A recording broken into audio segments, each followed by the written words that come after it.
Hi friends, this is Miss Brittney here. I really miss you guys and I hope that you are all safe and healthy at home with your families. One thing that I really miss about being at school is reading stories with my friends who usually come with me to speech. So that's what we're going to do today. I have the story here of Big Al by Andrew Clements. So we're going to read it, talk about it, try to answer some questions. So if you're there with any one of your family members, you can share your thinking with them on your answers to my questions. So here we go.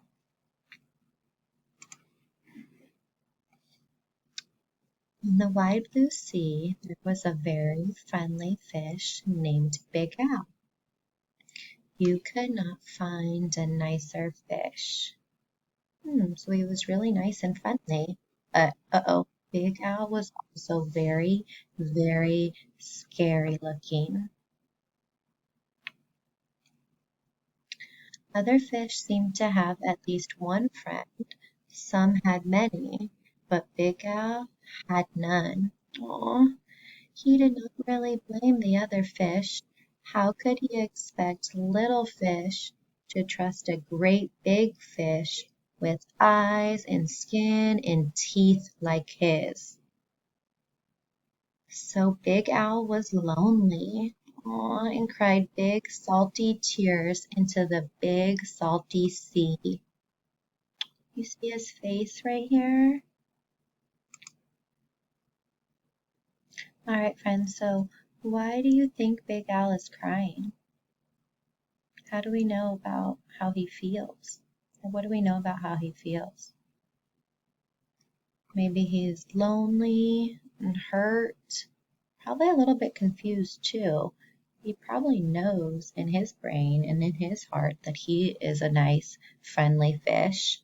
So he might be confused and thinking, why doesn't anyone like me? That's not fair. Everyone else has friends and I don't. That would confuse him. All right, friends, and why doesn't he have any friends? Hmm? Maybe the other fish are scared of him? I mean, they're so tiny and Big Al is so big and scary looking with his sharp teeth. Maybe they think he's more of like a monster to them, or maybe the little fish look at Big Al and think that he may eat them. They think he's dangerous and they don't want to trust him. Let's see. But Big Al really wanted friends, so he worked hard at it. First, he tried wrapping himself up with seaweed. He thought it was a great disguise, but no one else did. Who wants to stop and talk to a floating plant that has big, sharp teeth? Right, friends, so why does he wrap himself up in seaweed and blow up his body? What was his plan there?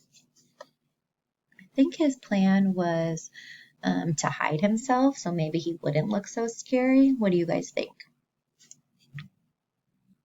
So how does Big Al think this disguise of wrapping himself up in seaweed is going to work and help him make friends? Maybe the other fish won't recognize him, they won't be as scared of him, but I don't know. Does this disguise work? Does this help him make friends? But why not? Oh, is it because he still looks really scary and he still has those sharp teeth? And look at this guy. Look at how maybe shocked or surprised he is looking, maybe even scared and frightened. He is looking at Big Al. Then Big Al thought that if he puffed himself up round, the other fish would laugh and see how clever and smart and silly he could be. But all they saw was how big he could be, and they steered clear. That means they didn't want to go close to him. They just went in the opposite direction and went around him and went away. So, did this work? I don't think this worked because one of the problems with Big Al is that he's so big and all of the little fish are so small. So This just made Big Al look even bigger, which made the other fish just feel even more afraid of him.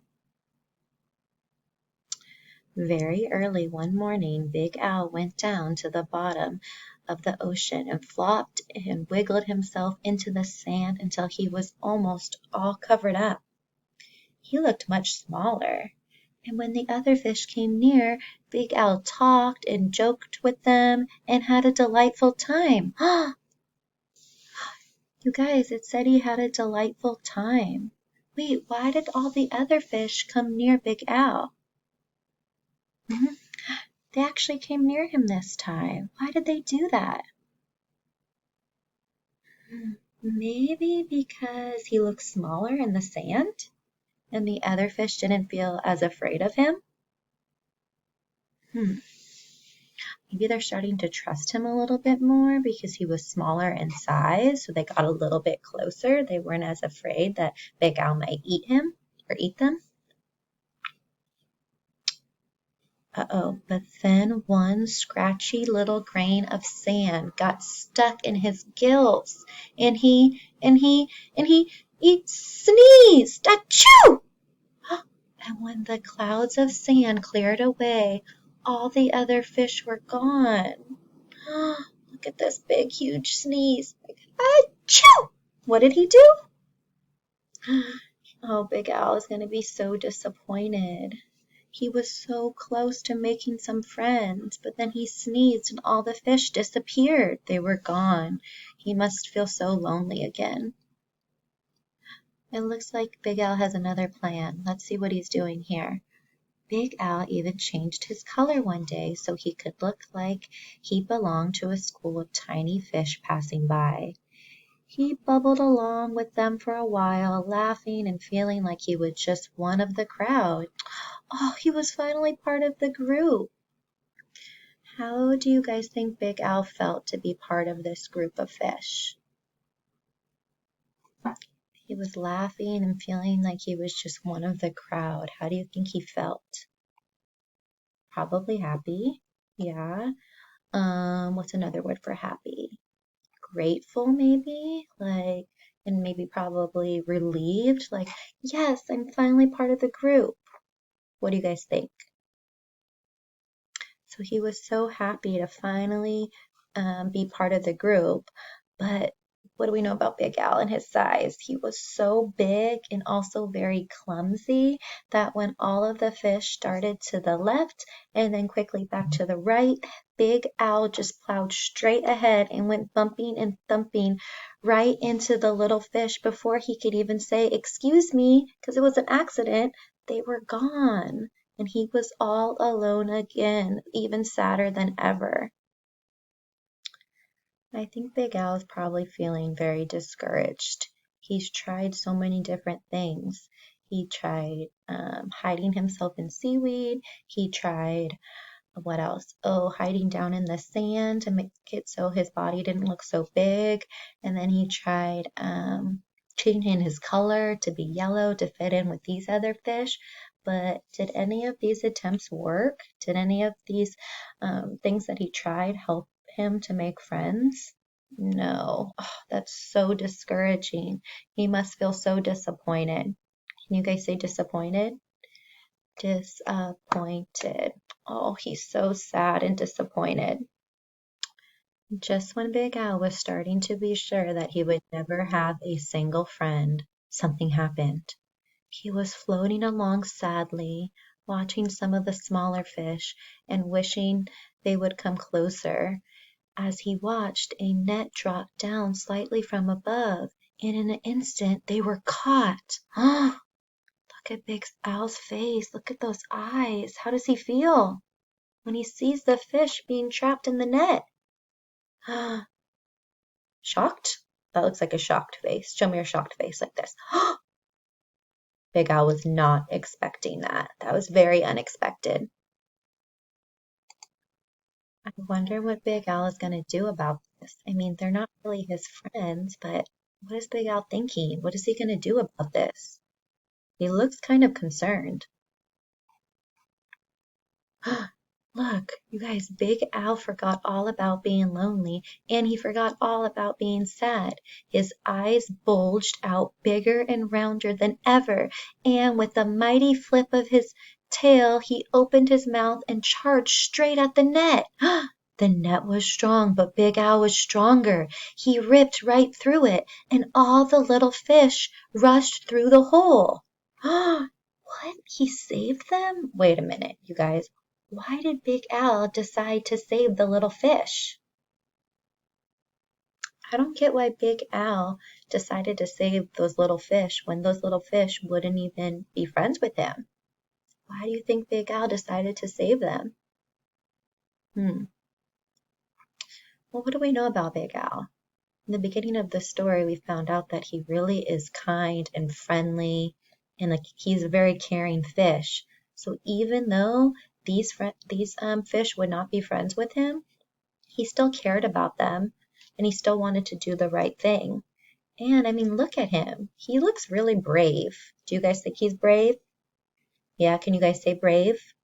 Brave. Big Al was very brave, and he wanted to do the right thing. I can't believe Big Al saved them. But when Big Al tried to turn around and go out of the hole, he got tangled up in the net. He was stuck. The net went higher and higher. Look, it's going up right here. It went higher and higher toward the bright surface of the sea, and the little fish watched Big Al as he disappeared above them. When the little fish were able to speak again, all they talked about was the huge, wonderful fish that had saved them. How great to be free, but what a shame that the big fellow had been captured. When they were able to talk again, that means they must have been in disbelief. They were so shocked at what just happened. Wait, why were they shocked? Oh yeah, because Big Al had just saved them, and now Big Al was the one being captured. I think that these fish might be thinking differently now about Big Al. What do they think about Big Al now? After Big Al saved him, now how do they feel about him?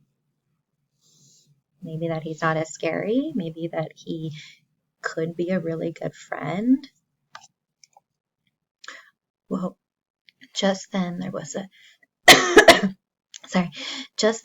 a tremendous crashing splash above them, and all the small fish dashed away. Was it the net again?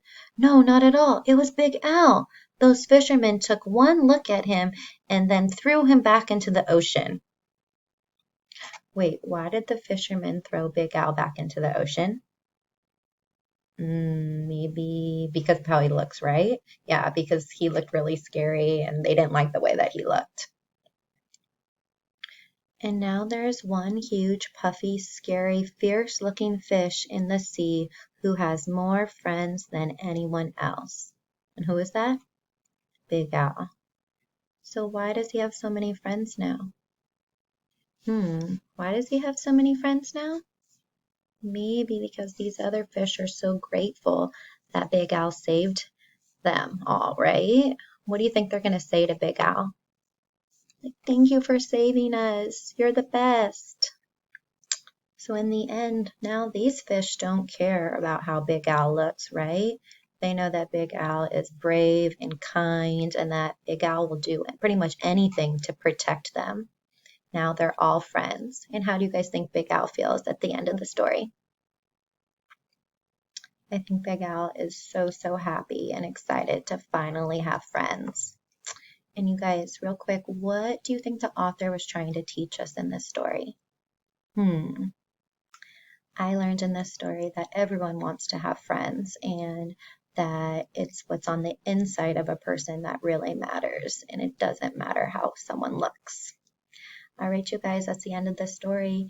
I really miss you guys, and hopefully I'll be able to read another story with you soon. Hope you guys are all well. Bye-bye.